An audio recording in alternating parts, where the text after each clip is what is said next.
almost. One more day. I know. Almost there. This week has All right. flown by. It has, for the most part. Yeah, it has. Colin's still on crutches, everyone. We're wishing him a speedy recovery. Okay. Soon. I know. Soon. Yeah. Get to the doctor. Yes. That's a whole nother story, folks. We'll get to that later at the end of the hour. Can't say this So on public don't go airwaves. anywhere. Yeah. Well, let's talk about some of the news of the day. This ceasefire that's happening overseas, it is fragile right now. Very shaky. Yes. Yes. Very shaky. We're going to get into that. We're going to play Vice President J.D. Vance's full conversation outside of Air Force 2 that he had with reporters about his part in renegotiating this ceasefire and a peace plan, a more longer form one. Yeah. And it's then really back here interesting. at home, we're continuing to talk just absolute booming growth of Central Ohio, which in turn has created quite the housing crunch. If you've bought a house or even tried to rent, you know how expensive it is and how competitive it can be. So we have Wallach coming in, which is one of the big housing developers coming in to talk to us about, are we building enough? Are we building the right kind? So we'll break that down coming up at 9:30. Yeah, definitely for our aging population as well. Oh my goodness, yes. Yeah.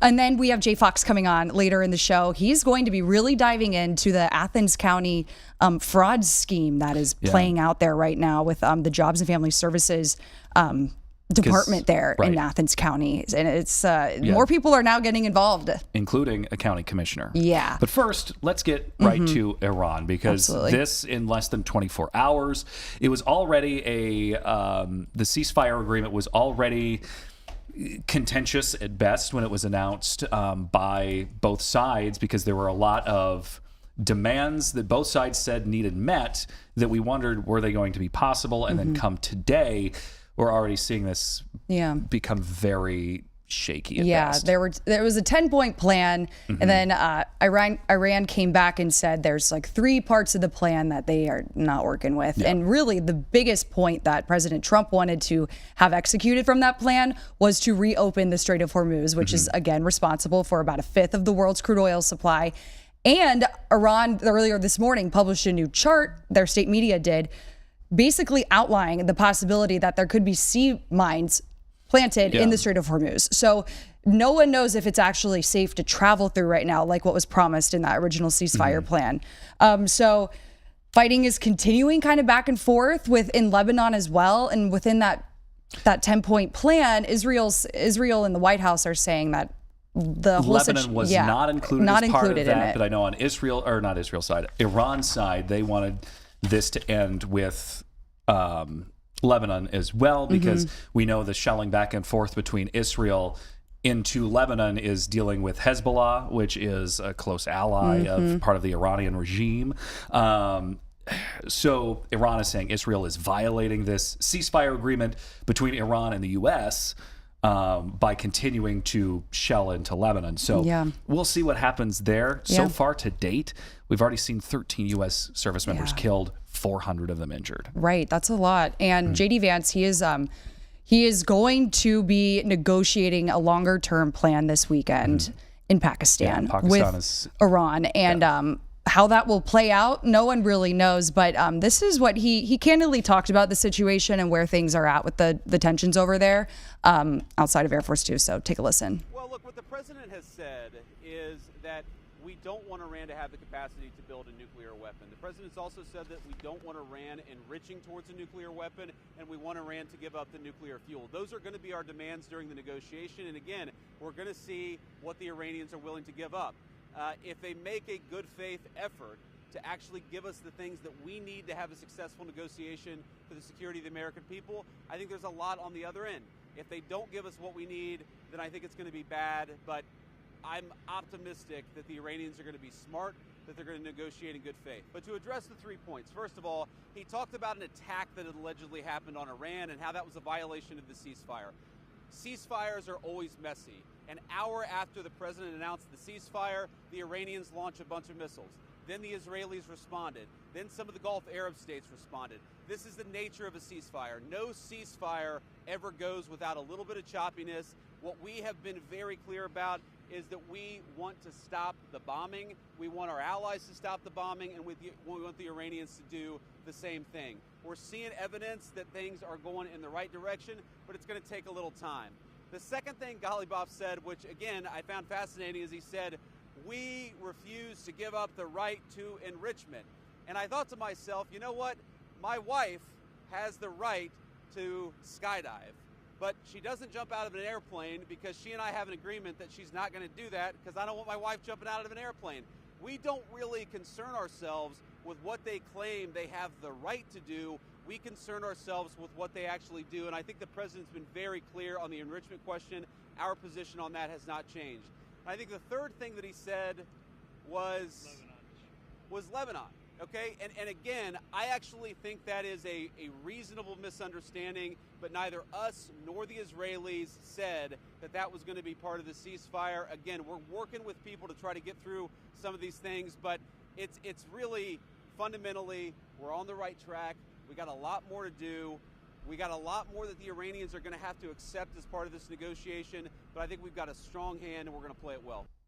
Yeah, so we'll see how all that turns out this weekend. We'll probably learn more Sunday, Monday, I'm assuming. Right. If not, even over the weekend, because these become situations that end up as 24/7 conflict issues. Absolutely. So what does this mean for us here at home?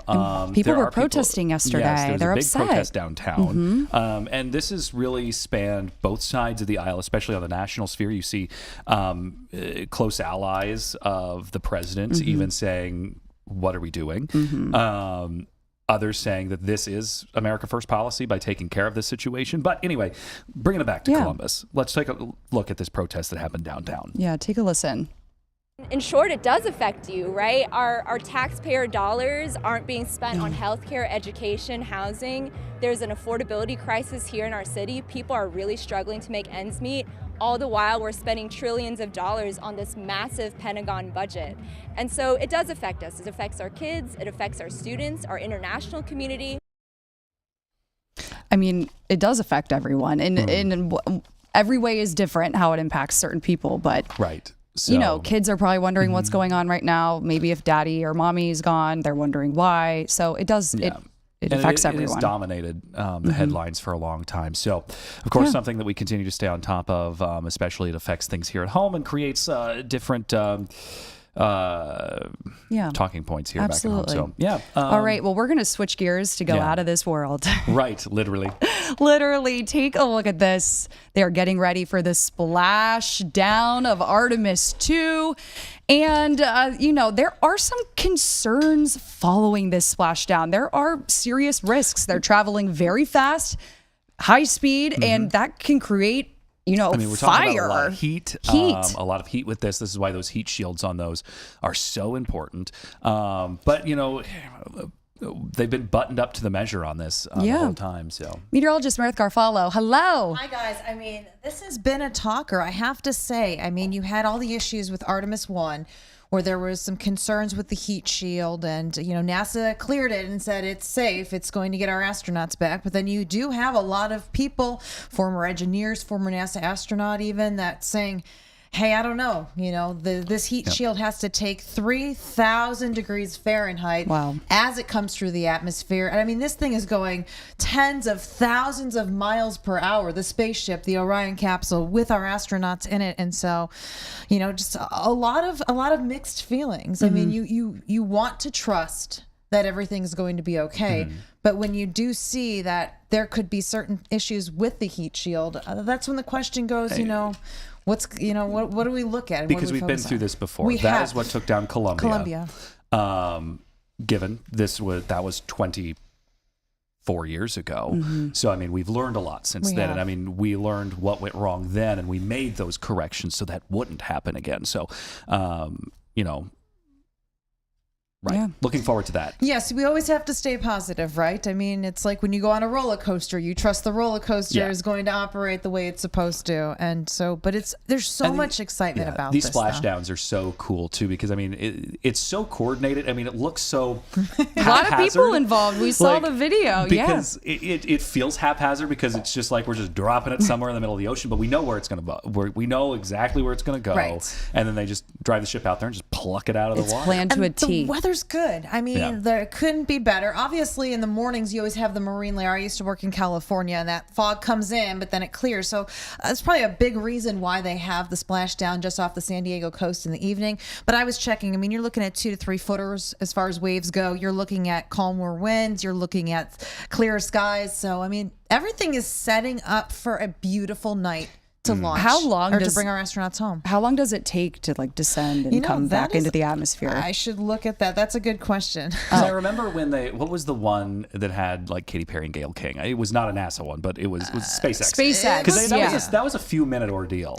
Yeah, no, this is going to take longer. I mean, because think about it. You have to come through our entire atmosphere, and then you have to slow the capsule to a certain speed because it can't be coming at thousands of miles per hour toward the ocean. I mean, it would crash and it'd be terrible. So we have to get it to a good speed where they can deploy the parachute. But I was actually talking with Rick Hensling, and he's our flight director. He's an Ohio guy. Yeah. And his job is to bring the astronauts home safely. And so I had asked him, well, what if, like, what does this process look like? And he's like, well, if there is an emergency, he can't tell them what to do. The astronauts have been trained where if they have any doubt in their mind that it's not safe to be in the capsule anymore, they can get themselves out, parachute out, and come back. I mean, that alone to me is terrifying. Yeah, I'm going to play part of that conversation because it was a really good conversation.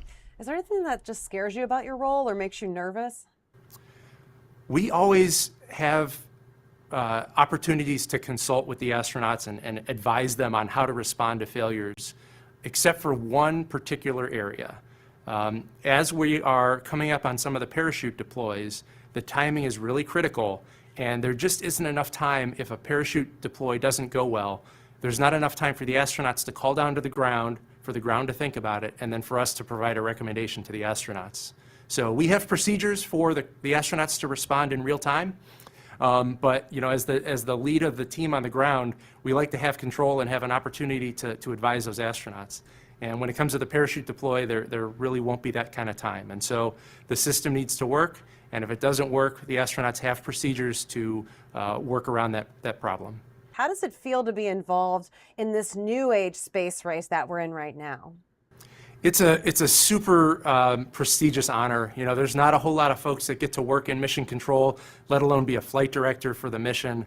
And it's a tremendous honor, and we hope that the results of this mission provide a highlight to all of America this year as we highlight the 250th anniversary.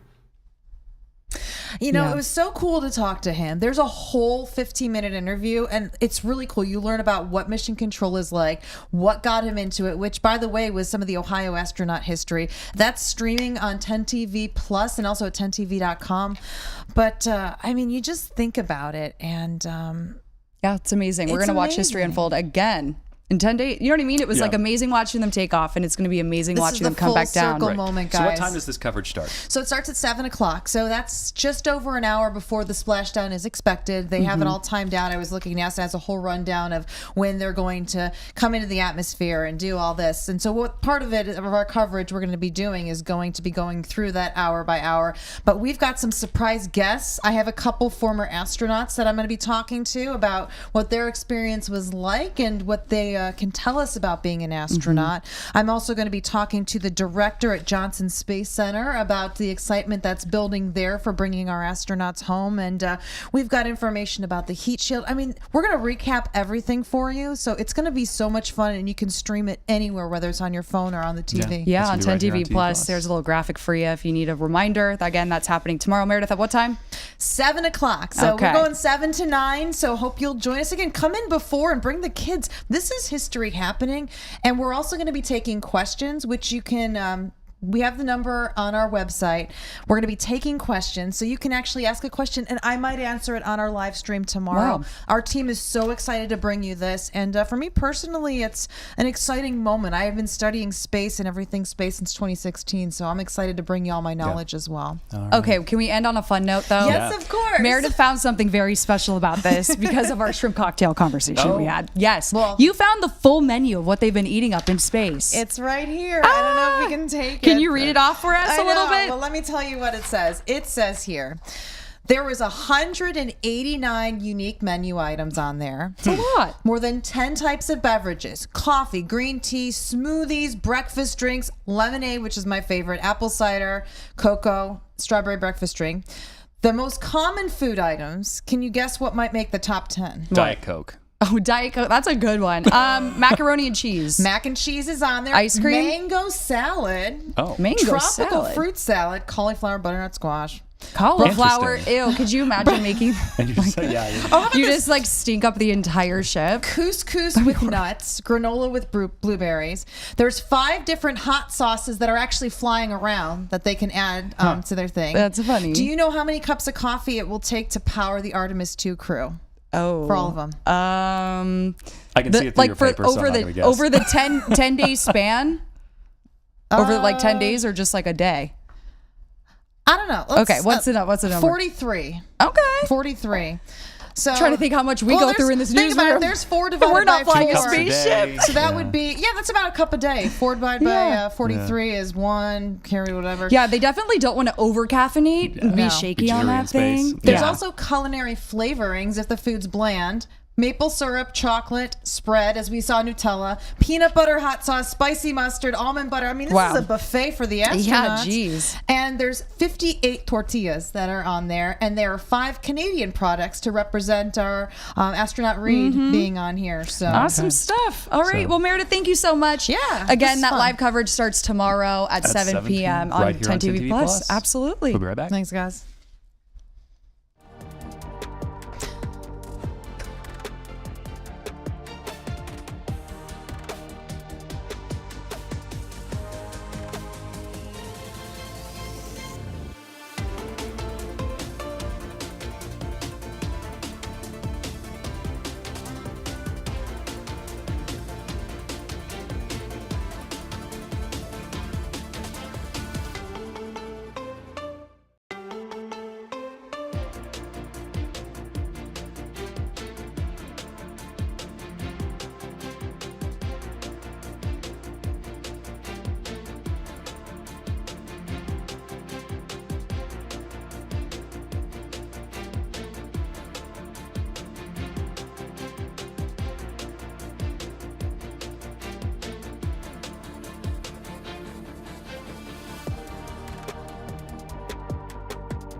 All right. Welcome back to the big picture. Yeah. Have you filed your taxes I yet? have, and I already got my return back. Yeah. I'm on top of it, though, because my mother is an accountant. And, Mom, if you're watching, I know it's busy season.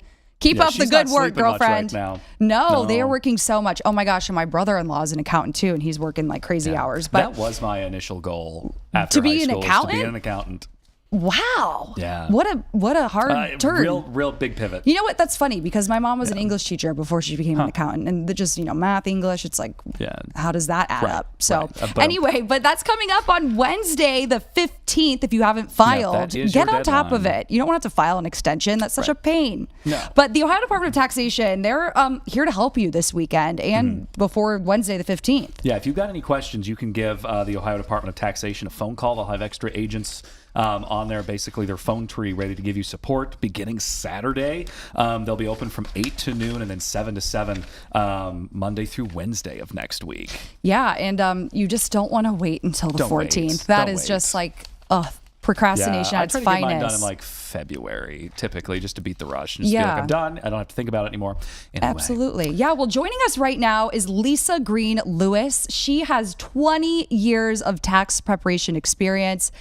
Lisa, thank you so much for joining us today. Can you hear us okay? Yes. Thank you for having me. Awesome. So what last minute tips do you have for people who are filing this week? Yes. The first thing I would say is you want to gather all your documents in one place so you don't leave anything out, forms that report your income like W-2s and 1099s, and then really important, those receipts and forms for anything that's deductible. And then you want to go online and e-file with direct deposit. That's the fastest way to get your refund. And believe it or not, the majority of people do get a refund. And this year, it is expected that filers will see an increase in refund of up to $1,000. And for folks who just know right now they're not going to make that deadline and need to file the extension, what should people be aware of going forward when they have to basically ask for that extension? Yes, you can file an extension. You need to do that by 11:59 on the 15th. And just remember, if you owe any money, that extension is an extension to file and not an extension to pay anything you owe. Okay. And if people get their return back and maybe it's more money than they were expected, what do you kind of advise them to do with that? Save it or spend it? Yeah, according to our Credit Karma and TurboTax survey, we found that about 69% of people were expecting a refund, and 70% of them said that they would be using it just for necessities like to pay rent, pay down any bills. And so I would suggest, you don't want to blow it all, but you want to have some fun too, but maybe divide it up. If you have some debt, pay off some of your debt. If you're needing an emergency fund, put some towards that, and then put some towards your retirement. That's a good way to build your retirement. And by, investing in your retirement, you may get a saver's credit as well. And that credit is up to $1,000 if you're single, $2,000 married filing jointly. And if you have filed your taxes, but you find that you've made a mistake and you don't find that mistake until after the 15th, is there any way to fix that? Yes. If the IRS has accepted your return already, you can amend your return. If they did not accept it, you can just go in and adjust your return. Okay. And go ahead. No, you're fine. You go. No, I lost my train of thought. You did. It's okay. Lisa, do you have any other final tips for people?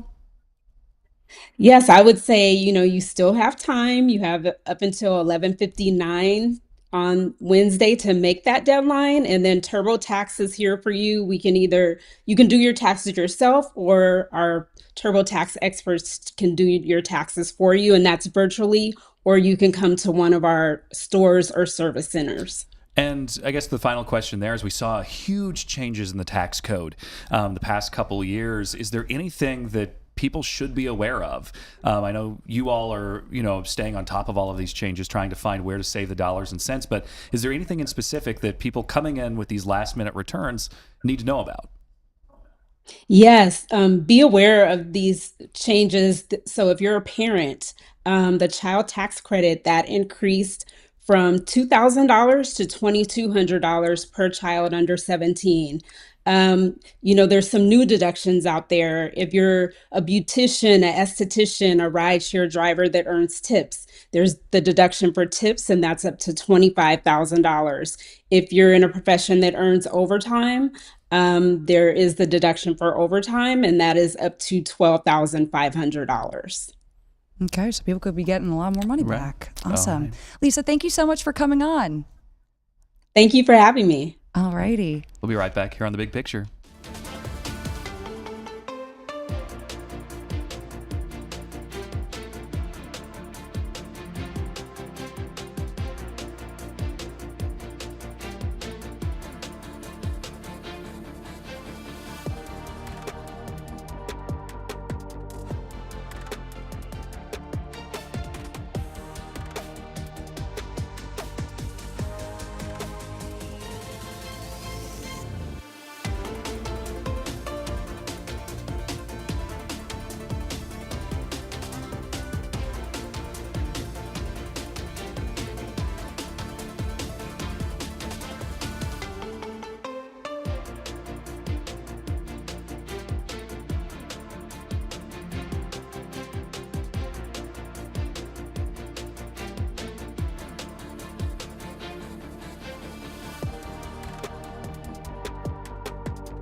All right, welcome back to The Big Picture. It is 9:26 on your Thursday morning. And we are talking changes in intoxicating hemp. We are. A lawsuit that has basically banned it in one community could end up making some broader changes statewide. Yeah, this is something obviously Governor DeWine has been very passionate about. This went into law actually just 3 weeks ago.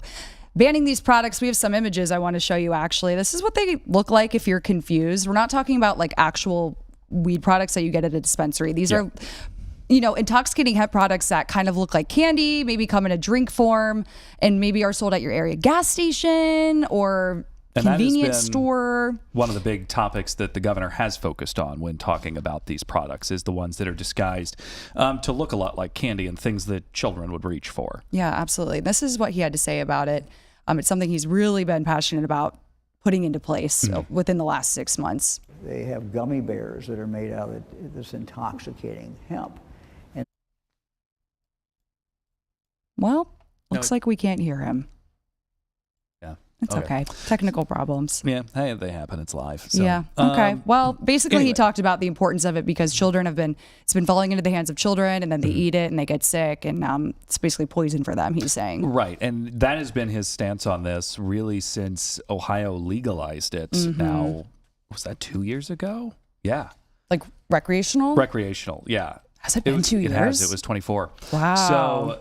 And I remember asking him about this, of his stance on this, and even when asked about like making it legal with all these state guidelines, he was still very, very much opposed to the legalization of it. Yeah. And has always had that focus of like, well, what if it gets into the hands of children? But the reality is, a lot of businesses were carrying these products. A lot of like local breweries were making their own kind of intoxicating hemp. Relaxing beverages like breweries were. And there's a local distributor just down the street from here as well that was making these beverages at his distribution plant and then sending them out to other states and had a bunch of clients. But now because of this law, they've had to get rid of all of those products. I talked to the owners at Aardvark, which is off Linworth Road. It's a wine and beer place, but they had a cooler where they sold all of these intoxicating hemp beverages. And when I was speaking to the owner, he said, yeah, we had to get rid of everything. Yeah. Just get rid of it. So because they couldn't sell it. No, they aren't allowed to sell it. No, it had to dispose of it. Basically be destroyed. Yeah. But when I spoke with some people like coming to pick up the products before they were off the shelves, they were like, one guy I spoke to said he liked drinking that during the weekday when he wanted to calm down after work, but not have like 2 glasses of wine. Didn't want that like alcohol effect. And they are disappointed that it's being taken off the shelves because they're over 21 years old. But it's just kind of interesting how there's this constant back and forth with it. Yeah. And another legal idea, or not a legal idea, but another legal law proposition change that we could be seeing involves sports betting, which is something that has grown gangbusters in the past few years. I mean, we've seen more and more people get involved in, online sports gambling. And so it became legal in 2023. So it hasn't been legal in the state of Ohio that long. But I mean, it is now huge. And lawmakers are now debating 2 bills that would drastically affect how Ohioans place their bets on these sports. Yeah. One is the Save Ohio Sports Act. And this bill would cap wagers at $100 each, which is... I've never heard of another state doing that, but ban credit card wagers as well and restrict gambling ads. People would have to place their own bets in person, which, everyone loves the online apps, which is really easy. And then, that would also ban no gambling on phones. Right. And I talked to an Ohio State student who before he was doing that, he fell into this trap even in high school. He was on one of these apps underage. But had blown tens of thousands of dollars of his family's money because he's just like, it became so addictive that I was always thinking about what was I going to do next. He's like, it really wrecked, my relationship with my family over that. Geez, addiction is an addiction. I mean, it doesn't. Is addiction. Yeah. And there is help out there. There's the Ohio Gambling Addiction Hotline. Yeah. So the other bill focuses on banning prop bets, parlays, in-game betting, and then all college sports wagers, which obviously people bet a lot on that. And actually, a former OSU football player talked about this and kind of the importance of some of these new propositions to change the laws with sports betting. Take a listen to this. I think betting on college sports in this state, the bad and ugly of it, will make gambling addictions and mental health challenges far worse for college athletes, not better. Okay. So earlier in the year, we had, not in the year, oh my goodness, earlier in the month, like 4 weeks ago, we had Derek Longmire, who's the CEO of the Ohio Problem Gambling Network. Am I saying that correct, Collin? Yes. Yeah, it's a lot of words. The Problem Gambling Network. Yes, but we discussed how so many younger children under the age of 18 are getting access to gambling apps on their cell phones, on their iPads, and adults are enabling this behavior, or older siblings. And we're going to play a part of that conversation we had with Derek Longmire a couple weeks ago. According to a Common Sense media research poll, 36% of boys under the age of 18 are getting access to these betting apps and platforms and placing bets. What do you think about that number? I think it's a big number, and one that we all really need to be aware of, especially parents of those boys, because many times it's those parents that are setting up those accounts. Okay, yeah. How's that working? Are they just giving them access? So for the sites that we have that are regulated through the Casino Control Commission, we have 18 mobile sports betting sites: FanDuel, DraftKings, BetMGM, etc. They have pretty strong Know Your Customer, KYC components in place, but I put in my information, my social security number, and then hand the phone off to my kid, and then they can place those bets. Wow. And it's been a few months, but I talked to an OSU student who basically in high school, at the age of these boys that we're talking about, fell into that and just kind of became addicted to sports betting. And he said he was just throwing bigger and bigger money at it and couldn't get himself out, to the point it wrecked his relationships personally with his family. And I guess it highlights how easy it is to fall into that. Is that something that is becoming increasingly familiar? It certainly is, and especially as you look at just access, availability, and accessibility. Now, I mean, we've been legalized sports betting for 3 years. It's no easier now than ever. Meyer, thank you again for joining us a couple weeks ago talking about that. He also dove into prediction markets, and it's a really interesting conversation. And you can find the full version of that on our YouTube page at 10 TV under live. Right. So we're gonna take a quick break. We have some guests in the building. We are talking about the booming in the housing market, and are we building the right kinds of housing? We'll be right back.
Welcome back to The Big Picture. Right now we are joined by Alexis Dunphy, the Senior Vice President of Development for Wallet Communities. And of course, growth and housing has been a hot topic in Central Ohio. We see so many people move in, and it's created kind of a housing crunch, both for buyers and renters. And it's a pretty complex topic. So obviously you all are very involved in when it comes to housing developments in and around Central Ohio. So what is the big driving factor of what people are paying for housing right now? Yeah, so I mean, Columbus is definitely growing and absolutely has been, for years. And, what we're seeing and what the projections are showing is that our population really by 2050 is going to be over 3 million, which is significant growth for Central Ohio and really for Ohio and the Midwest in general. It's pretty compelling.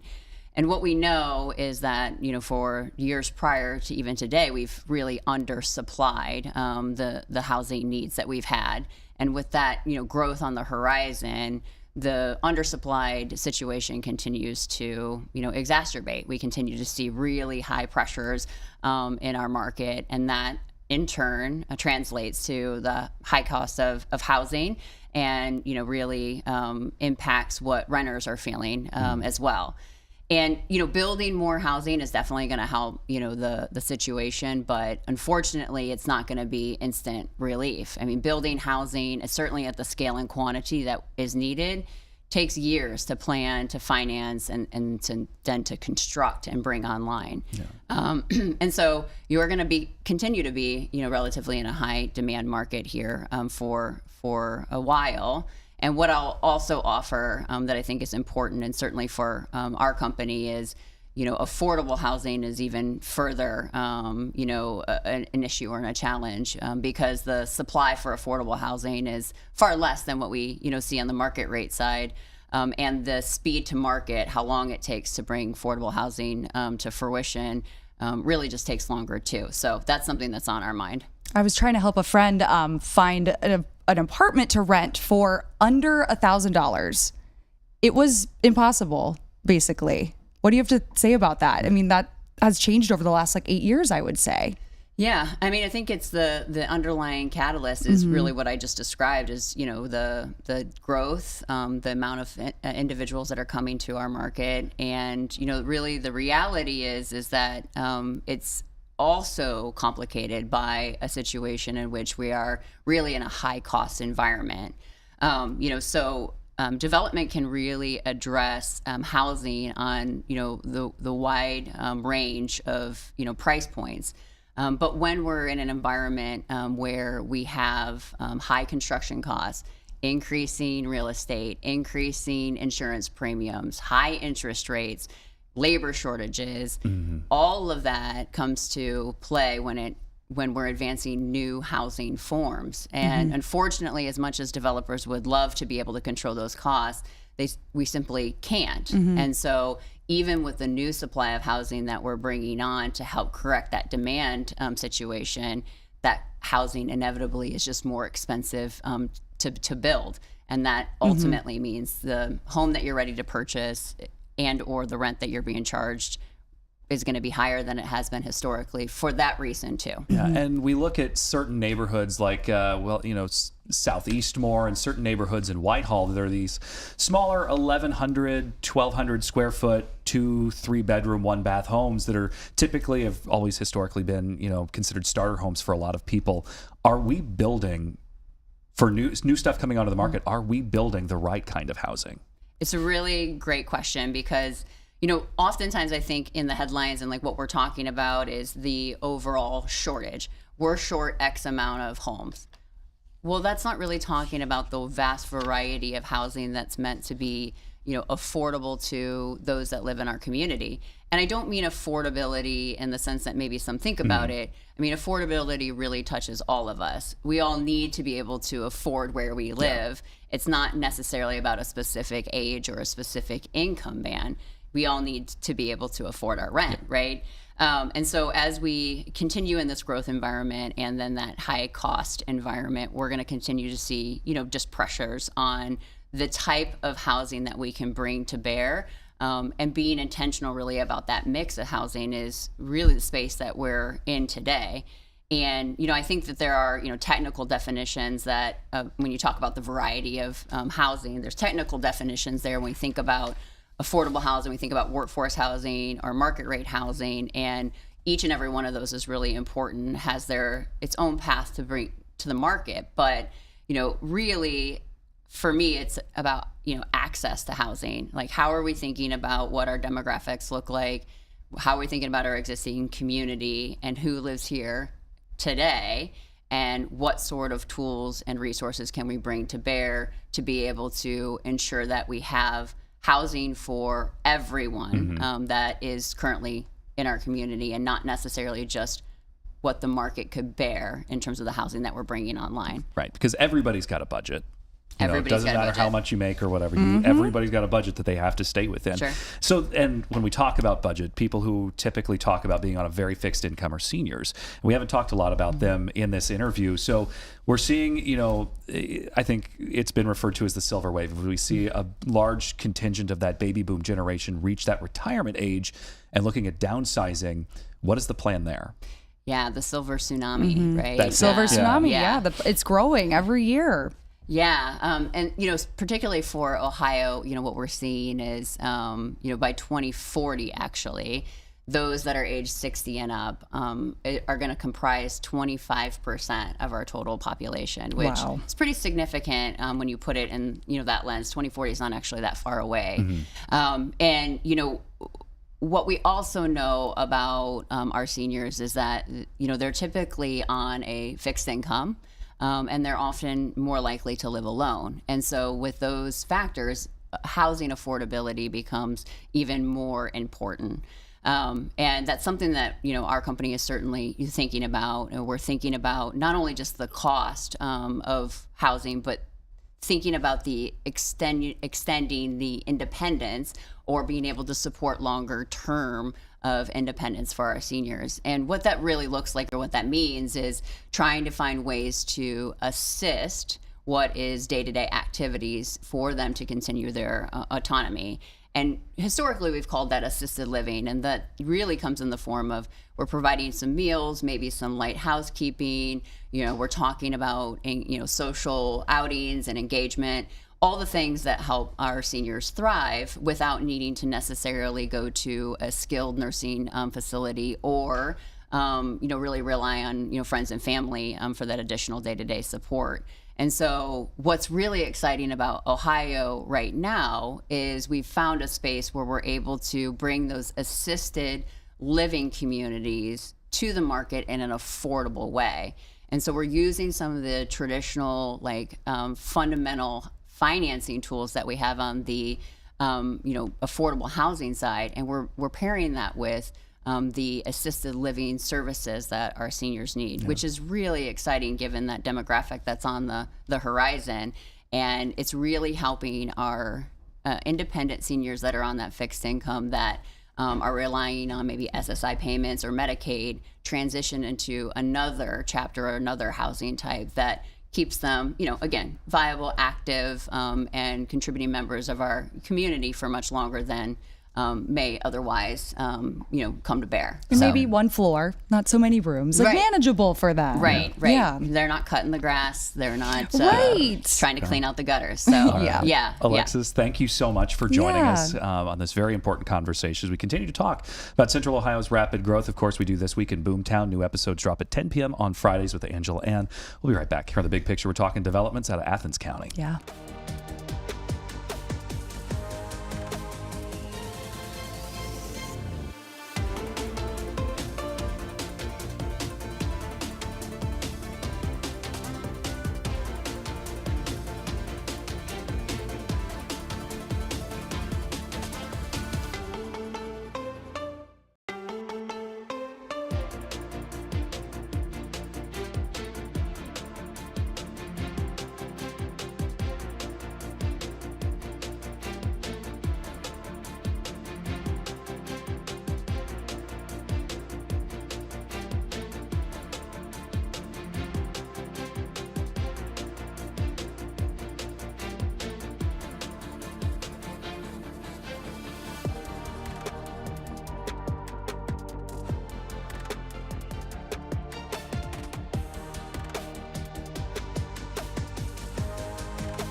Welcome back to The Big Picture. We got the one and only Jay Fox back with us. Wow, what an introduction from the I Ohio know. News Network. Yeah. Wish we had music to play when you come on. Oh, don't Maybe we'll threaten work me on with a that. good time. We can handle that. So we're diving more into Athens County. You first told us about this story yesterday, but now more people are getting involved in this scheme. So Rochelle Aline and I have been peeling the onion, if you will, and we talked yesterday about Jean Demoski and not only the grand jury indictment, but also her dismissal from Athens County Job and Family Services.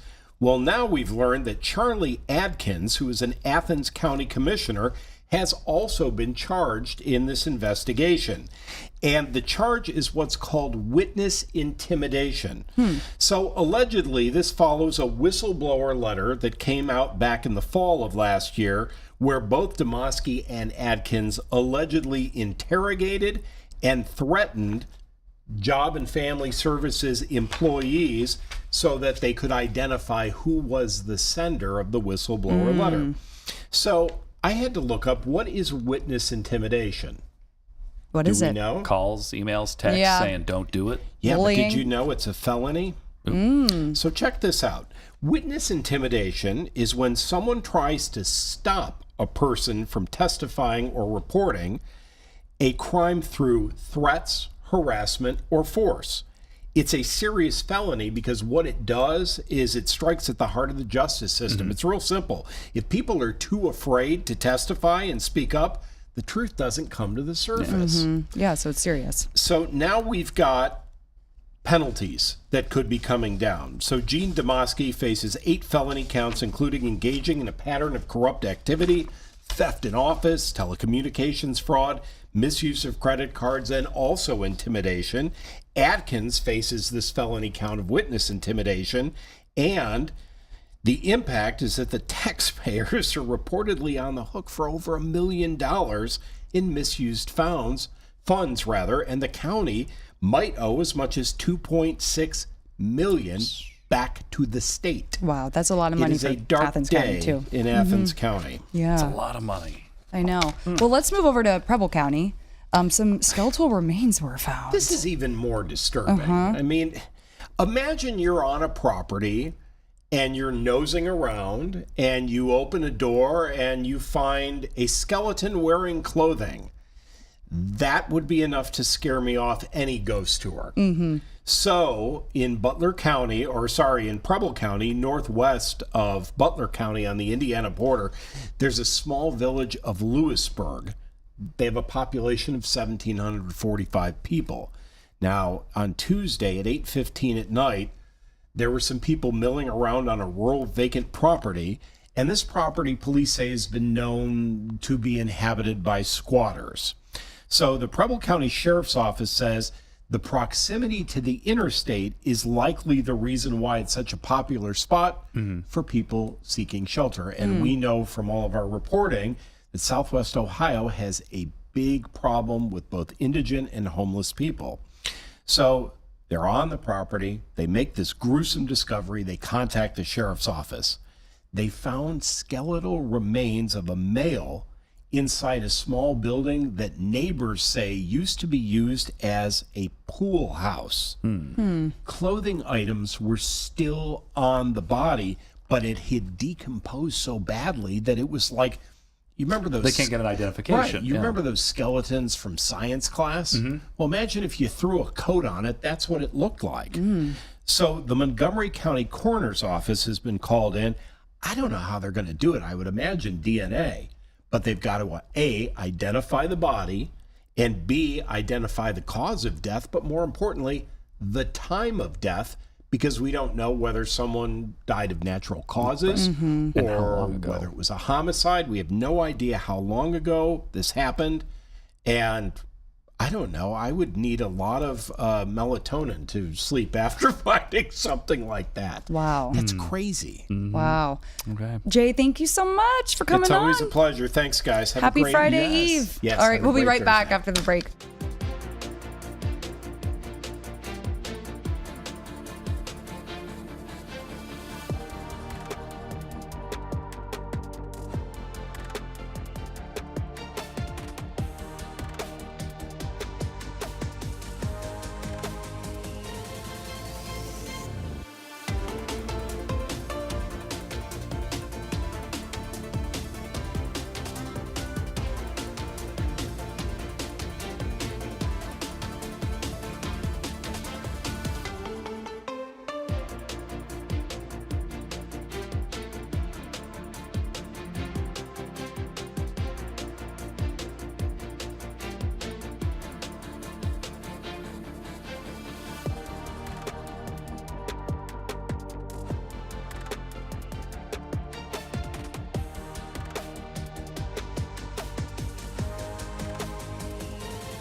Welcome back to The Big Picture. It's Thursday, the 9th of April. Woohoo! Yeah, already moving through Already the April. 9th of April. I know. Oh Can my you gosh. believe it? I felt like March flew by. March did. Flew by. It didn't exist. Yeah. Did No, not exist. not in my March at book. all. But hey, we're finally warming up. It's getting a little nicer. Yay. And that means You're talking about some of the fun stuff activities happening to do. around here. Y'all, the entertainment scene is booming Yeah. in Central Ohio Absolutely. right now. I got to tell you about two brothers, Okay. Julian and Justin, two local filmmakers turning heads on the national stage. Not just the regional stage, the national stage. Their pilot, Freelance, recently screening at the Sundance Film Festival. This is a big one. That's And a they're huge bringing one, the right? momentum back to Central Ohio. Watch this. Okay.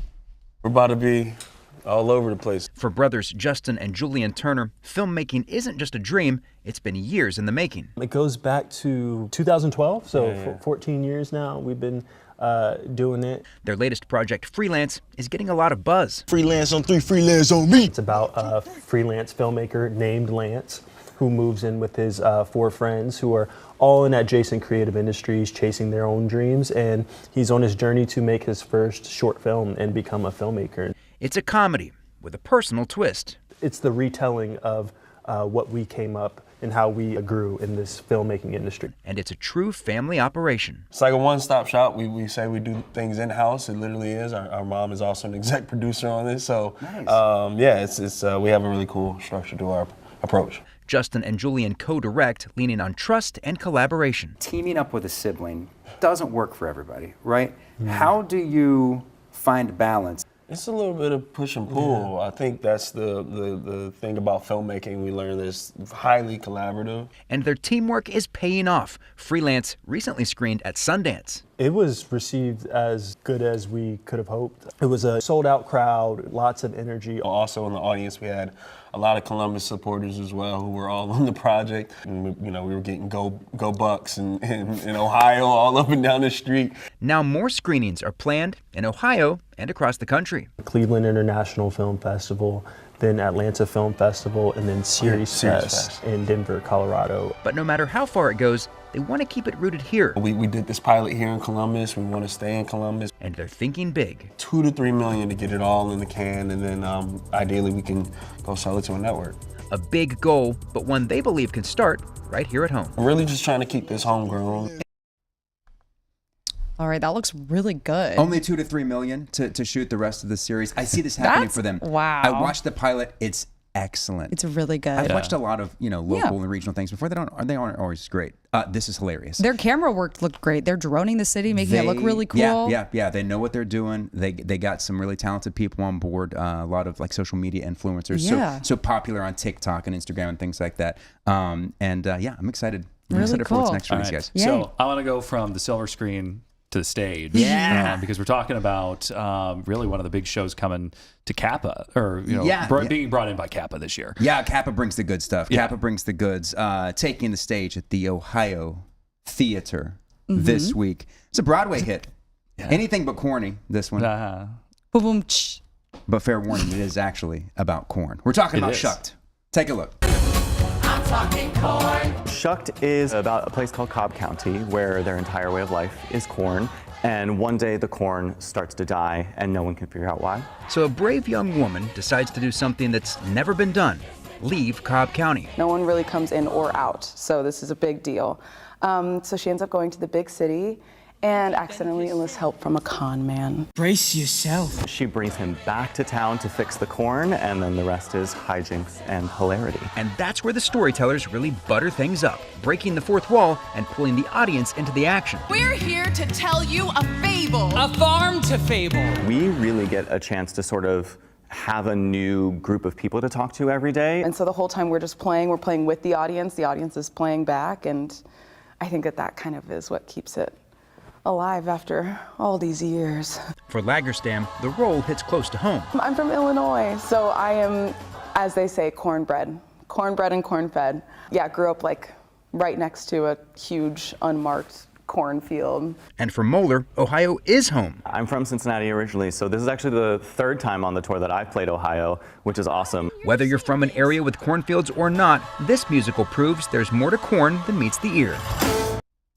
More to corn than meets the ear. Jay, I want to see it so bad. I haven't seen it. I remember when it came out, because I think it replaced, did it replace Phantom of the Opera on Broadway? Could have been in the same theater about 4 once that years one ago. closed. Yeah. It looks fun. It's just something different. You know what I mean? Yeah, when you made a good point, it kind of has a Music Man vibe to it. About the con man coming in the small town. But instead of singing about pool and trouble in the big city or whatever it was, they're singing Trouble about in River corn. City. Yeah, I don't know. Go see that Some one. people say it's like they say the music's really good. You said it won something in 2022, right? I believe it won the Tony for Best New Musical back about 4 years ago. It's gotta be good. One of the things that's fun about this one is the storytellers there that I got to interview, they break the fourth wall. So they're interacting with the audience the whole time. So it's as much a stand-up comedy bit as it is a live theatrical production. So And that always makes it fun. Yeah. There was a musical that came out in the late 80s that was that way, Nonsense. Yes. I love Nonsense. And that was another one that always broke the fourth wall and became really engaging with the seen audience. that. Thinking outside the box. Oh, yeah. And I don't know. I love a good live show. Yeah, and Kappa always brings in really good ones. Wait, so when is this one coming? When can people see it? It's here. It's here. It's Okay. tonight, tomorrow night. Shoot. I know you guys love a matinee. This Saturday and we Sunday. do. We're matinee folks. Matinees are my life. Goes through Sunday at nowadays. the Ohio Theater. Yeah. Awesome, Jay. Thank you so much. My pleasure. So nice to see We you love guys. having Happy you. Thursday. Happy Thursday. Thursday. Well, that's it for us on the big picture. We'll see you back tomorrow morning. Yeah. 9 a.m. on Friday. We'll see you guys.